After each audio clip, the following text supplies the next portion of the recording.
चलिए जानते हैं आज की देश और दुनिया की सिलेक्टेड काम की और महत्वपूर्ण 50 बड़ी खबरों को सिर्फ 10 मिनट में। पर अभी तक आपने इस वीडियो को लाइक नहीं किया तो लाइक कर दीजिए।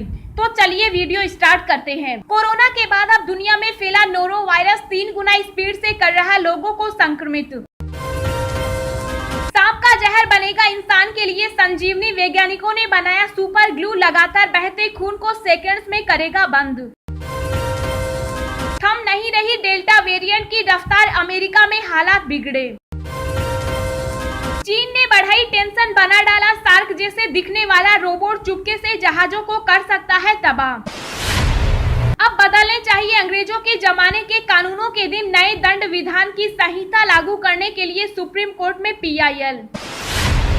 शिक्षा मंत्री धर्मेंद्र प्रधान ने कहा AICTC ने हिंदी समेत 11 क्षेत्रीय भाषाओं में BTech पाठ्यक्रम को दी मंजूरी। पेट्रोल डीजल से नहीं बल्कि देश में 100% एथेनॉल से चलेंगी गाड़ियां, पीयूष गोयल ने बताया सरकार का प्लान। ICMR की चेतावनी, अगस्त के अंत तक आएगी तीसरी लहर, हर रोज मिलेंगे 1 लाख कोरोना केस। भारत में दस्तक दे चुकी है कोरोना की तीसरी लहर, आंकड़े कर रहे हैं इशारा। संसद घेराव, किसानों के प्रदर्शन को दिल्ली पुलिस ने नहीं दी अनुमति, कहा अपनी मांग पर फिर से सोचें। कोरोना के मरीजों में बढ़ रहे TB के मामले, स्वास्थ्य मंत्रालय ने दिया ये आदेश। योगी सरकार का बड़ा फैसला, यूपी में भी नहीं होगी कांवड़ यात्रा।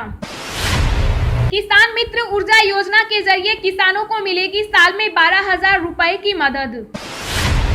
मोदी के नए मंत्रियों की लिस्ट में दिखा योगी का भी असर, रविशंकर और जावड़ेकर को सम्मानजनक विदाई तक नहीं। यूपी छोड़ने के बयान पर मुनव्वर राणा को बीजेपी का जवाब, दूसरा राज्य ढूंढ ले, योगी की वापसी तय। रविशंकर प्रसाद के रहते IT मंत्रालय में हुआ बड़ा घोटाला, कांग्रेस बोली सिर्फ मंत्री पद से हटाना काफी नहीं। केंद्रीय कर्मचारियों की मौत के बाद पेंशन का बदला नियम, परिवार को मिलेगी राहत। अश्विनी वैष्णव को 2020 में भी मंत्री बनाना चाहते थे PM मोदी, लेकिन RSS ने किया विरोध। पंजाब कांग्रेस में तीसरा मोर्चा खोलने के संकेत, इधर सिद्धू की 30 मंत्री विधायकों से मुलाकात, उधर बाजवा के घर बड़ी बैठक। मुंबई में बारिश लाई तबाही, चेंबूर और विक्रोली में दीवार ढहने से 19 लोगों की मौत। मोदी और योगी की इस रणनीति से खिसका मायावती का वोट बैंक, अब ब्राह्मणों को अपने खेमे में करने में जुटी बसपा। गहलोत सरकार का बड़ा फैसला, 45 दिन में मिलेगी अनुकंपा नियुक्ति, नहीं लगाने पड़ेंगे दफ्तरों के चक्कर। ना कार्ड ना केस, अब फास्टैग से भी डलवा सकेंगे गाड़ी में पेट्रोल। टोक्यो पहुंचा भारतीय खिलाड़ियों का पहला जत्था, हुआ भव्य स्वागत। अब आपका फोन चुराने से पहले 100 बार सोचेगा चोर, मोदी सरकार का यह ऐप देता है सुरक्षा। कोरोना मामले फिर बढ़े, 2 दिन बाद 40,000 से ज्यादा दर्ज किए गए नए केस। देश में पिछले 24 घंटे में कोरोना के आए 41,157 नए केस, 518 लोगों ने तोड़ा दम। PM मोदी के कठिन संकल्प के चलते ही देश कोविड-19 महामारी से लड़ने में सक्षम हुआ। किसानों के लिए अलर्ट, अगले 24 घंटे में इन राज्यों में भारी बारिश का अनुमान, कई जगह बिजली गिरने की भी आशंका। जी हां दोस्तों, और भी बहुत बड़ी काम की खबरें निकल कर आ रही हैं, इसलिए वीडियो को लास्ट तक जरूर देखना। तो चलिए अब जानते हैं जो महत्वपूर्ण काम की खबरें हैं उनको विस्तार से। पर इससे पहले अभी तक आपने इस वीडियो को लाइक नहीं किया तो लाइक कर दीजिए। अब बदलने चाहिए अंग्रेजों के जमाने के कानूनों के दिन। नए दंड विधान की संहिता लागू करने के लिए सुप्रीम कोर्ट में PIL। जी हां, देश में अंग्रेजों के जमाने वाले कानूनों की जगह नए कानून लागू करने की जरूरत महसूस होने लगी है। सुप्रीम कोर्ट में एक जनहित याचिका दाखिल हुई है, जिसमें 161 साल पुरानी IPC को खत्म कर समग्र कड़े दंड विधान वाली नई IPC लागू करने की मांग की है। इस याचिका में भ्रष्टाचार और आपराधिक कानूनों का अध्ययन कर समय की जरूरत के मुताबिक समग्रता के साथ कड़े कानूनी प्रावधान करने की मांग की गई। पूरे देश में समान अपराध के लिए समान दंड की व्यवस्था होनी चाहिए। याचिका में कहा गया कि IPC में मॉब लिंचिंग यानी भीड़ द्वारा पीट कर मार देना, honour killing, white collar crime, आर्थिक और वित्तीय अपराधों को उचित महत्व नहीं मिला है। ये ज्यादातर अपराध आज के दौर के हैं। IPC में इसके लिए पर्याप्त प्रावधान नहीं है।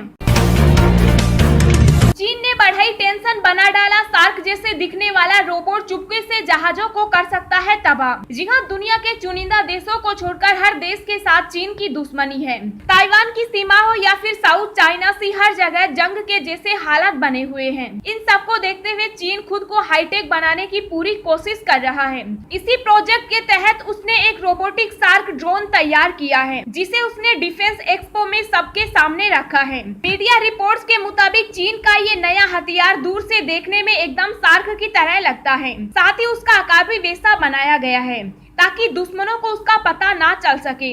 इसका इस्तेमाल चीन जहाजों और पनडुब्बियों की जासूसी के लिए करेगा। साथ ही इसमें आर्टिफिशियल इंटेलिजेंस के जरिए टॉर्पीडो फायर किया जा सकता है, जो दुश्मन के जहाजों को आसानी से तबाह कर देगा। पेट्रोल डीजल से नहीं बल्कि देश में 100% एथेनॉल से चलेंगी गाड़ियां, पीयूष गोयल ने बताया सरकार का प्लान। जी हां, सरकार ने पेट्रोल डीजल की बढ़ती कीमतों के लिए नया विकल्प निकाला है। केंद्रीय मंत्री पीयूष गोयल ने सरकार का प्लान बताया कि 2023-24 तक इथेनॉल ब्लेंडिंग का टारगेट 20% रखा गया है। सरकार का लक्ष्य 100% एथेनॉल पर गाड़ी चलाने का है। गोयल ने कहा कि आने वाले कुछ दिनों में बैटरी टेक्नोलॉजी की मांग बढ़ेगी। रिन्यूएबल सेक्टर में ज्यादा विकास के कारण बैटरी इंडस्ट्री भी विकास करेगी। पीयूष गोयल ने कहा, हमारा मकसद रिन्यूएबल एनर्जी के क्षेत्र में आत्मनिर्भर बनाने का है। हम ऐसी टेक्नोलॉजी डेवलप करेंगे जिसकी मदद से पेट्रोल की जगह 100% एथेनॉल से ही गाड़ियां चलेंगी। जिनके पास इलेक्ट्रिक कार है उनसे यह अपील है कि वे अपनी कार को सोलर एनर्जी या रिन्यूएबल एनर्जी की मदद से ही रिचार्ज करें। इसके लिए भविष्य में बड़े स्तर पर चार्जिंग स्टेशन का इंफ्रास्ट्रक्चर तैयार किया जाएगा। अब आपका फोन चुराने से पहले 100 बार सोचेगा चोर। मोदी सरकार का यह ऐप देता है सुरक्षा। जी हाँ, कई बार लोगों का फोन कोई चुरा लेता है या फिर कई बार लोगों का फोन कहीं गुम हो जाता है, लेकिन उन्हें पता नहीं होता कि फोन कैसे दोबारा पाया जाए। अगर आपका भी फोन कहीं गुम हो गया तो आपके लिए मोदी सरकार का यह एक ऐप है। इस ऐप के सहारे आप अपना खोया हुआ फोन या चोरी फोन दोबारा पा सकते हैं। कुछ महीनों पहले मोदी सरकार में टेलीकॉम मंत्री रहे रविशंकर प्रसाद ने महाराष्ट्र में एक वेब पोर्टल लॉन्च किया था। इस वेब पोर्टल के जरिए आप अपने चोरी हुए फोन की शिकायत दर्ज करा सकते हैं। यह प्रोजेक्ट शुरुआत में सिर्फ महाराष्ट्र के लिए था, लेकिन मोदी सरकार ने वादा किया था कि जल्द ही इसे पूरे देश में लागू किया जाएगा। यदि आपका फोन भी चोरी हो गया है तो आपको इसके लिए एक FIR फाइल करनी होगी। FIR फाइल करने के बाद आपको हेल्पलाइन नंबर 14422 के जरिए टेलीकॉम डिपार्टमेंट को सूचना देनी होगी। जैसे ही आप पुलिस में शिकायत दर्ज कराएंगे, वैसे ही टेलीकॉम डिपार्टमेंट आपके फोन का IMEI नंबर ब्लॉक कर देगा। इसके बाद अगर कोई आपके फोन पर किसी भी मोबाइल नेटवर्क का इस्तेमाल नहीं कर सकेगा। वह जैसे ही कोई नेटवर्क का इस्तेमाल करने के बारे में सोचेगा, IMEI नंबर की मदद से आपका सेलुलर ऑपरेटर उस फोन को नेटवर्क का इस्तेमाल करने से रोकेगा। केंद्रीय कर्मचारी की मौत के बाद पेंशन का बदला नियम, परिवार को मिलेगी राहत। जी हां, बीते कुछ महीनों से लगातार सरकार केंद्रीय कर्मचारियों के हित में अलग अलग कदम उठा रही है। सरकार की ओर से हर संभव कोशिश की जा रही है। सभी कर्मचारियों को ज्यादा से ज्यादा सुविधाएं, नियमों से होने वाली परेशानियों से राहत मिल सके। ऐसी ही एक खबर फिर से सामने आई है, जिसका सीधा ताल्लुक है केंद्रीय कर्मचारियों की पेंशन से। दरअसल इस बार केंद्र सरकार ने कर्मचारियों के परिवार को ध्यान में रखते हुए पेंशन नियमों में कुछ महत्वपूर्ण बदलाव किए हैं, जिसके तहत सरकारी कर्मचारियों के परिवार को आखिरी भुगतान के 50% पेंशन का अधिकार प्राप्त करने के लिए 7 साल की न्यूनतम सेवा की आवश्यक शर्त को खत्म कर दिया गया है। यानी कि अगर किसी सरकारी कर्मचारी की 7 साल की सेवा पूरी होने से पहले ही मौत हो जाती है, तब भी उस कर्मचारी का परिवार उसके आखिरी भुगतान के 50% राशि पेंशन को लेने का अधिकार होगा।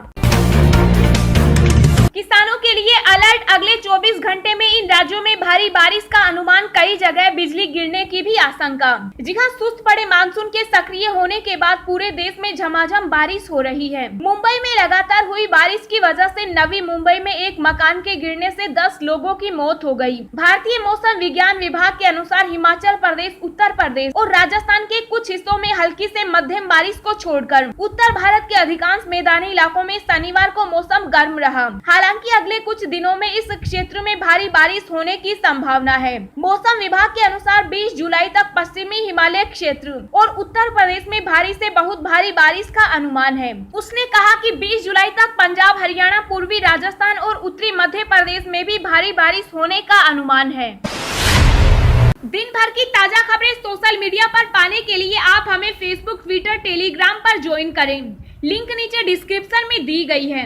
इसके साथ ही खबरें सबसे पहले पाने के लिए चैनल को सब्सक्राइब करें और बेल आइकन को प्रेस करके ऑल को सेलेक्ट करें। आईसीएमआर की चेतावनी, अगस्त के अंत तक आएगी तीसरी लहर, हर रोज मिलेंगे 1 लाख कोरोना केस। जी हां, देश में कोरोना की दूसरी लहर अभी पूरी तरह से खत्म नहीं हुई है कि तीसरी लहर की चेतावनी जारी कर दी गई है। कई राज्यों में लॉकडाउन में छूट और हिल स्टेशन में तेजी से बढ़ती भीड़ को देखकर भले ही ऐसा अंदाजा लगाया जा रहा है कि अब सब कुछ सामान्य हो गया है, लेकिन ऐसा नहीं है। लोगों की लापरवाही से देश में तेजी से हालात बिगड़ रहे हैं। कई राज्यों में कोरोना के बढ़ते केस को देखते हुए Indian council of medical research के प्रमुख वैज्ञानिकों ने आशंका व्यक्त की है कि भारत में कोविड-19 की तीसरी लहर अगस्त के अंत तक आएगी। उन्होंने अनुमान लगाया कि उस वक्त हर दिन लगभग 1 लाख मामले सामने आएंगे। तीसरी लहर की चेतावनी देते हुए Indian council of medical research ICMR doctor Samiran Panda ने कहा, अगर वायरस आगे नहीं बदलता है तो ये पहली लहर के समान ही होगा, लेकिन अगर वायरस ने अपना रूप बदला तो स्थिति बहुत ज्यादा खराब हो सकती है। कोरोना की तीसरी लहर की चेतावनी के बीच उन्होंने कहा कि आने वाली लहर दूसरी लहर की तरह विनाशकारी नहीं होगी। ना कार्ड ना केस, अब फास्टैग से भी डलवा सकेंगे गाड़ी में पेट्रोल, जानिए कैसे करेगा काम। जी हां, डिजिटल पेमेंट की वजह से काफी कुछ बदल गया है। जहां पहले आपको हर पेमेंट के लिए कैश लेकर चलना पड़ता था, उसके बाद कैश की जगह कार्ड ने ले ली है। अब तो एटीएम से पैसे निकलवाने के लिए भी कार्ड की आवश्यकता नहीं होती और आप कोई पेमेंट भी बिना कार्ड के आसानी से कर सकते हैं। अब आपका फोन आपके कार्ड का काम कर रहा है, लेकिन अब पेमेंट करने के लिए आपको कैश कार्ड की भी आवश्यकता नहीं है। आप फास्टैग के जरिए भी पेट्रोल पंप पर फ्यूल खरीद सकते हैं। अभी फास्टैग का इस्तेमाल टोल प्लाजा पर टोल टैक्स देने के लिए हो रहा है और कई जगहों पर फास्टैग के जरिए पार्किंग का भी पेमेंट हो रहा है। लेकिन अब पेट्रोल पंपों पर भी फास्टैग से पेमेंट की व्यवस्था की जा रही है, जिससे आपको पेट्रोल डलवाने के लिए ज्यादा झंझट नहीं करना होगा और फास्टैग वाले अकाउंट में पैसा कट जाएगा। कोरोना मामले फिर बढ़े, 2 दिन बाद 40,000 से ज्यादा दर्ज किए गए नए केस। जी हां, कोरोना की दूसरी लहर अभी टली नहीं है, तीसरी लहर आने का खतरा बढ़ रहा है। देश में 2 दिन बाद एक बार फिर 40,000 से ज्यादा नए केस दर्ज किए गए। रविवार सुबह स्वास्थ्य मंत्रालय की ओर से जारी आंकड़ों के अनुसार पिछले 24 घंटों में 41,157 नए कोरोना केस आए और 518 संक्रमितों की जान चली गयी। वहीं पिछले 24 घंटों में 42,004 लोग कोरोना से ठीक भी हुए हैं, यानी कि कल 1365 एक्टिव केस कम हो गए। देश में कोरोना एक्टिव केस की संख्या अभी 4 लाख से भी ज्यादा है। कुल 4,22,000 लोग अभी भी कोरोना वायरस से संक्रमित हैं, जिनका इलाज चल रहा है। स्वास्थ्य मंत्रालय के अनुसार 18 जुलाई तक देश भर में 40,79,30,000 कोरोना वैक्सीन के डोज दिए जा चुके हैं। बीते दिन 51,01,000 टीके लगाए गए। रविशंकर प्रसाद के रहते आईटी मंत्रालय में हुआ बड़ा घोटाला, कांग्रेस बोली सिर्फ मंत्री पद से हटाना काफी नहीं। जी हां, कांग्रेस ने नियंत्रण एवं महालेखा परीक्षक की एक अंतरिम रिपोर्ट का हवाला देते हुए आरोप लगाया है कि अनियमितता के कारण केंद्रीय इलेक्ट्रॉनिक एवं सूचना प्रौद्योगिकी मंत्रालय का भारत नेट कार्यक्रम तेजी नहीं पकड़ सका। मुख्य विपक्षी पार्टी ने इस मामले में पूर्व आईटी मंत्री रविशंकर प्रसाद की भूमिका की ओर इशारा करते हुए उच्च स्तरीय जाँच की मांग की। सरकार की तरफ से कांग्रेस के आरोप पर फिलहाल कोई प्रतिक्रिया नहीं आई। कांग्रेस के मुख्य प्रवक्ता रणदीप सुरजेवाला ने ट्वीट किया, इलेक्ट्रॉनिक और सूचना प्रौद्योगिकी मंत्रालय पर के की रिपोर्ट भारी अनियमितताओं का खुलासा करती है।